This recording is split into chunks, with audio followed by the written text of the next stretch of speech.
আমি আজকের অনুষ্ঠানে সঞ্চালনের দায়িত্বে ছিলাম, ঠিক আছে। আমার এই সঞ্চালনের মধ্যে হয়তো বা কোনো যদি ভুল বেয়াদবি হয়ে থাকে তাহলে আপনারা এটা ক্ষমা সুন্দর দৃষ্টিতে দেখবেন। আরেকটা বিষয় যেটা, আমরা জুনায়েদ আল হাবিব স্মৃতি ফাউন্ডেশন গত বছর অর্থাৎ 2023 সালে 30শে আগস্ট আমরা পরিপূর্ণভাবে কাজ শুরু করছি।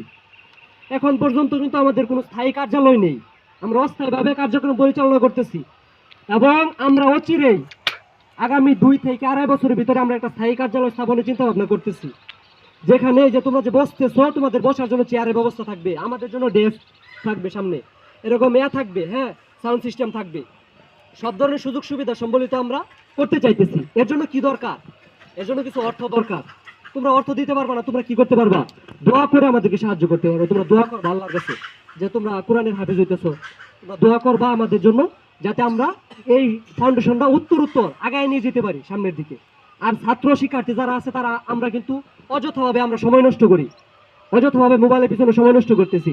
আমরা আজকে 10 মিনিট 5 মিনিট করে সংগঠনের পিছনে সময় দিই, একজন ভাইকে বলি যে এই সংগঠনের সদস্য হতে। এটা অরাজনৈতিক একটা সংগঠন, এটা কোনো রাজনৈতিক পরিচালনা করবে না, রাজনীতি কোনো ব্যক্তি আমরা এখানে নাই, আমরা রাজনৈতিক কোনো পদধারী ব্যক্তি না, এটা কথা মনে রাখতে হবে সবাইকে। আমরা মানুষের কল্যাণের জন্য আর সৃষ্টিকর্তা আর নেক নজরের জন্য আমরা মানুষের জন্য কাজ করে যাইতেছি। জুনায়েদ আল হাবিব কোনে কি তোমরা চিনো? হ্যাঁ, তারা তোমাদের সাথে পড়াশোনা করছে বা তোমাদের সাথে থাকছে, ঠিক আছে, খেলাধুলা করছে, সে আজকে নাই। আমাদেরকে এরকম চলে যেতে হবে। আমরা যদি এই ফাউন্ডেশনের মাধ্যমে কি একটা ভালো কাজ, ভালো উদ্যোগ বুঝিতেছে বাড়িতে, আজকে আমরা যদি একটা ভালো কাজ করে যেতে পারি এই ফাউন্ডেশনের মাধ্যমে, তাহলে কি পরবর্তী প্রজন্ম যারা আসবে, প্রজন্ম থেকে প্রজন্ম এই কাজটা ছড়িয়ে যাবে। মানুষকে সাহায্য করার যে প্রবণতা আমাদের মধ্যে, এটা যদি আমরা ধরে রাখতে পারি, আমাদের আন্তরিকতা লাগবে।